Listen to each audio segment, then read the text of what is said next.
მოგესალმებით, მადლობა რომ გვისმენთ მთელ საქართველოში და გვიყურებთ პლატფორმებზე იმედი.jim, my video.jim, ასევე მაგთის IP ტელევიზიით 53 არხზე, რადიო იმედის Facebook გვერდზე, YouTube არხზე და ტელეკომპანია იმედის YouTube არხზე, რომელსაც მილიონზე მეტი გამომწერი ყავს. შემოგვერთა სოფლის განვითარების სააგენტოს საგრანტო და საინვესტიციო სამმართველოს უფროსის მოვალეობის შემსრულებელი სოფო ღადუა და ჩვენ ვისაუბრებთ მოსავლის ამღების სასოფლო სამეურნეო ტექნიკის თანადაფინანსების პროგრამაზე. მოგესალმებით, სოფო, მადლობა სკითხით გადაცემაში მონაწილეობისთვის. მოგესალმებით, მადლობა მოწვევისთვის. უპირველესად საუბარი დავიწყოთ თავად ამ თანადაფინანსების პროგრამაზე, რომ განვარტოთ ჩვენი მსმენელისთვის და მაყურებლისთვის, რას გულისხმობს მოსავლის ამღები სასოფლო სამეურნეო ტექნიკის ეს პროგრამა. დიახ, გარემოს დაცვის და სოფლის მეურნეობის სამინისტროს ინიციატივით სოფლის განვითარების სააგენტო 2019 წლიდან ახორციელებს მოსავლის ამღების სასოფლო სამეურნეო ტექნიკის თანადაფინანსების პროექტს. პროგრამის მიზანს წარმოადგენს მოსავლის ამღების სასოფლო სამეურნეო ტექნიკის, მათ შორის მისაბმელის, თვითმავალის და ასევე ხელის საკრეფი ჩაის ტექნიკის შეძენას, რაც უზრუნველყოფს ხელმისაწვდომობის გაზრდას და დაინტერესებულ ფერმერს აქვს საშუალება ჩაერთოს პროგრამაში და მიიღოს სახელმწიფო თანადაფინანსება.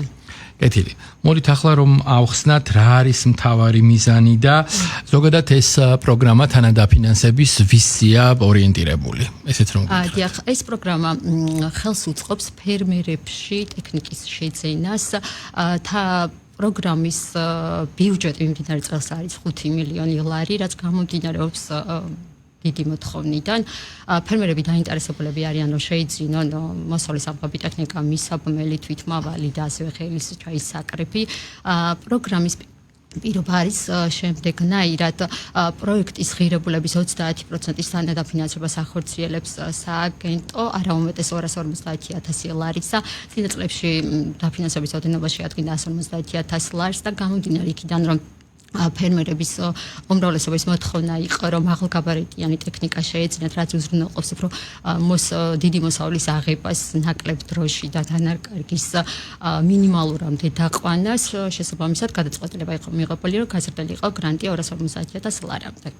კეთილი. ამ პროგრამის დეტალებზეც მინდა რომ ვისაუბროთ, რა ტიპის ტექნიკის შეძენას აფინანსებს ეს პროგრამა და ასევე რომ მითხრათ, რა არის თანადაფინანსების პროცენტი და ზოგადად რა პირობებია განსაზღვრული. დიახ, ნებისმიერ საქართველოს მოქალაქე ფიზიკურ პირს, ასევე ინდივიდუალურ მეწარმეს, საქართველოს კანონმდებლობის შესაბამისად რეგისტრირებულ ნებისმიერ იურიდიულ პირს, მათ შორის სასოფლო სამეურნეო კოოპერატივს, სადაც სახელმწიფო არ ფლობს წრიელს პაის აქციას, შეუძლია მონაწილეობა მიიღოს პროგრამაში. პროგრამაში მონაწილეობის მიღება ძალიან მარტივია. დაინტერესებული პირი ავსებს ელექტრონულ რეგისტრირდება ვებგვერდზე, ავსებს ელექტრონულ განაცხადს და თან დაურთავს პროგრამით გათვალისწინებულ დოკუმენტებს, აგზავნის შესაბამის მისამართზე და განხილვა ხდება ძალიან მცირე დროში. რაც შეეხება ამ პროცენტულობას, როგორც გითხარით, დაახლოებით 30% არის დაფინანსების ოდენობა, არა უმეტეს 250,000 ლარის. ხოლო თქვენს კითხვას რაც შეეხება, მოსავლის ამღები შეიძლება იყოს ნებისმიერი ტიპის, შეიძლება იყოს ეს ბოსტნეული, მარცვლეული კულტურების და ასე შემდეგ. თავარია იყოს მოსავლის ამღები. გასაგებია. ჩვენ პროგრამის ბენეფიციარებზე ვისაუბრეთ, ფერმერებით და აგრობიზნესში ჩართული ადამიანებით შეუულებრივად შეძლებენ ამ პროგრამის სარგებლობას. ნებისმიერი დაინტერესებული პირი, რომელიც არის საქართველოს მოქალაქე და საქართველოში რეგისტრირებული იურიდიული პირი, შესაძლებლობა აქვს მიიღოს ამ პროგრამაში მონაწილეობა. მოდით ახლა გითხარით, თუ არსებობს გარკვეული რეგიონული პრიორიტეტები, ვთქვათ. რეგიონული პრიორიტეტები არ არის, ნებისმიერი რეგიონის წარმომადგენელს შეუძლია მიიღოს მონაწილეობა.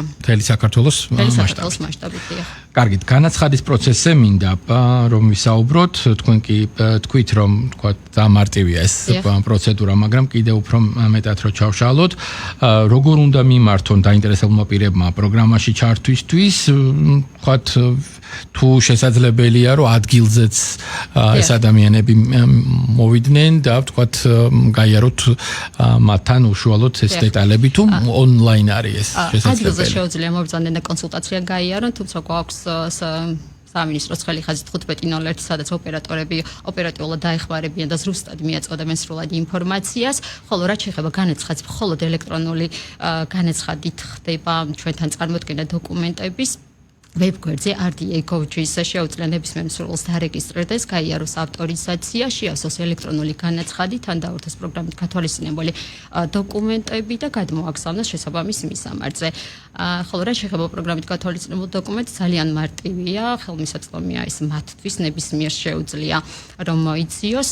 თავარი მოთხოვნა არის რომ მოძიებული ყავდეთ მომწოდებელი კომპანია, რომელიც გასცემს ინვოისს და საგარანტიო დოკუმენტს.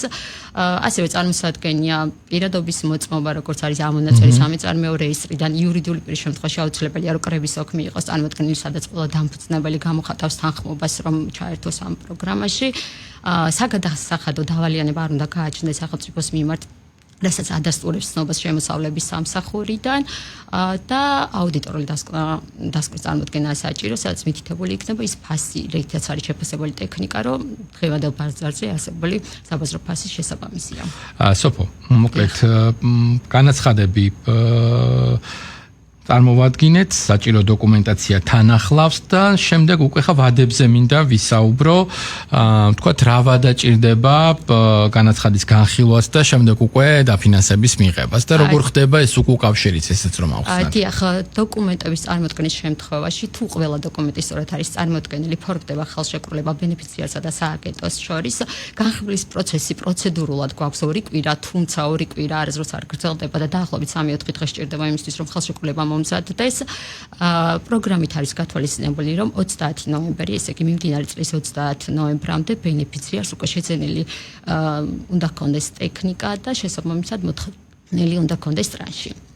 ერთ-ერთი კი მნიშვნელოვანი რაც არის ის ტექნიკა, რომელსაც შეიძენს ბენეფიციარი და რომელსაც შინაგან საქმეთა სამინისტროს მომსახურების სააგენტოს მიერ ენიჭება ნომერი, სარეგისტრაციო ნომერი, აუცილებელი წესით უნდა დაგირავდეს სააგენტოს სასარგებლოდ 5 წლის ვადით. გასაგებია. უკვე რამდენმა ბენეფიციარმა ისარგებლა ამ პროგრამით? დაახლოებით 700-მდე ხელშეკრულება გაფორმებული 2019 წლიდან დღემდე, დაახლოებით 45 მილიონამდე ლარის ოდენობის თანადაფინანსება გაცემული სააგენტოს მიერ და ქვეყანაში შემოსულია დაახლოებით 1001-ზე მეტი ტექნიკა. და რა ტიპის ტექნიკაა ყველაზე მოთხოვნადი? ძირითადად მიმდინარე წელს არის მარცვლოვანი კულტურების კომბაინები და ასევე ბოსტნეულის, ხახვის, კარტოფილის და ასე შემდეგ.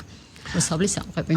როგორ აისახება ეს პროგრამა, თქვათ, მოსავლიანობასა და ზოგადად პროდუქციის ხარისხზე? პროდუქციის ხარისხზე აისახება, რადგანაც მინიმალურ დანაკარგს გამოიწვევს ამ ტექნიკის შეძენა. თან ტექნიკა აუცილებელია რომ იყოს ახალი ექსპლუატაციაში არ მყოფნი, რაც მოსავლის აღებას აუმჯობესებს. შესაბამისად ვფიქრობ, რომ საკმაოდ დადებითად აისახება ეს როგორც ბაზარზე, ასევე ფერმერების საქმიანობის მიმართულებით. ჩვენ ხა ყველაზე ვრცელი დაფარვა გვაქვს და ბევრ სოფელში გვისმენენ, დარწმუნებული ვარ, რაიონებში, ქალაქებში. რას ურჩევდით იმ ადამიანებს, იმ ფერმერებს, ვინც ჯერ კიდევ არ არიან ჩართული პროგრამაში და აქვთ საშუალება და შესაძლებლობა იმისა, რომ ვთქვათ, მსგავსი მექანიზმით ხელმისაწვდომი გახდეს მათთვის ის თანამედროვე ტექნიკა, რომელიც ვთქვათ, მათ შემოსავალს, მათ ვთქვათ, საქმიანობას ბევრად გააუმჯობესებს.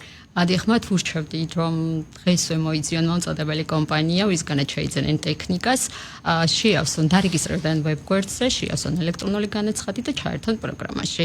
30% თანადაფინანსება ხდება და საკმაოდ ნორმალურია იმ ტექნიკისთვის, რომელიც მოცულობითიც არის თანხა, ხო, რა მითხარით 250,000 ლარია, დიახ. მაქსიმალური თანადაფინანსება. 16 მარტს დაიწყო 12 საათზე და როდემდე გაგრძელდება? ბიუჯეტი 3 წურვამდე 5 მილიონი არის წელს ბიუჯეტი და დაახლოებით 1.5 მილიონ ასეთვისებელია დარჩენილი. კი ბატონო, სხვა მხარდამჭერი ინიციატივები ამ კუთხით რა არის, რომელიც შეგვიძლია რომ ახლა გავაჟღეროთ და ვუთხრათ ჩვენს მსმენელს სააგენტო სოფლის მეურნეობის სფეროში მიმდინარე თქვა საინტერესო პროექტები. სოფლის განვითარების სააგენტო უშუალოდ ჩართულია სხვადასხვა პროგრამაში და თითქოს ერთი ღირებულებითი ჯაჭვია, მაგალითად, წყება დანერგე მომავლით, სადაც შეუძლია ბენეფიციარს გააშენოს ბაღი, შემდეგ გადაამუშავოს მოსავალი გვაქვს გადამამუშავებელი და შემნახველი საწარმოების თანადაფინანსების პროგრამა, ასევე არის ტექნიკური დახმარების პროგრამა, სადაც შეუძლია დანერგოს ჰასპი, გაუკეთოს ბრენდირება, შეიძინოს აღჭურვილობა და ასე შემდეგ. ასევე გვაქვს ბიოწარმოების პროგრამა, სადაც შეუძლია მაგალითად ფერმერმა ბიომეურნეობის ნაწილში მოიპოვოს სერტიფიკატი და გვაქვს სხვადასხვა პროექტები, მაგალითად შეღავათიანი აგროკრედიტი გვაქვს, რომელიც სუბსიდირებას უწევს სხვადასხვა პროექტებს. ამ ნაწილშიც მოსავლის ამღებშიც შესაძლებლობა აქვს, რომ შეღავათიანი აგროკრედიტით ისარგებლონ. საბო თქვენ საუბრის დასაწყისში მითხარით, რომ იმის გამო რომ საკმაოდ პოპულარულია და მოთხოვნადია ეს პროგრამა, გაიზარდა ბიუჯეტი. რით ხსნით ამას? რატომ არის მზარდი ინტერესი საზოგადოების კონკრეტულად ამ პროგრამის მიმართ? იმიტომ რომ ფერმერი, ვინც დაინტერესებულია, რომ მისი მოსავალი იყოს სწორად, კარგად და ხარისხიანად მიღებული, და გარკვეული შეღავათით შეუძლია რომ მიიღოს სახელმწიფოსგან თანადაფინანსების კუთხით. ცდილობს რომ შეიძინოს მოსავლის ამღების ტექნიკა და სახელმწიფო სოფლის განვითარების სააგენტოს ამაში ძალიან უწყობს ხელს. დიდი მადლობა. წარმატებებს გისურვებთ. თქვენც ასევე წარმატებები. შევახსენოთ ჩვენს მსმენელს და მაყურებელს, რომ პირდაპირ ეთერში ვესაუბრებოდით სოფო ღადუას, სოფლის განვითარების სააგენტოს საგრანტო და საინვესტიციო სამმართველოს უფროსის მოვალეობის შემსრულებელს და ჩვენ ვისაუბრეთ მოსავლის ამღების სასოფლო სამეურნეო ტექნიკის თანადაფინანსების პროგრამაზე. მადლობას გიხდით დასმობილი დროისთვის.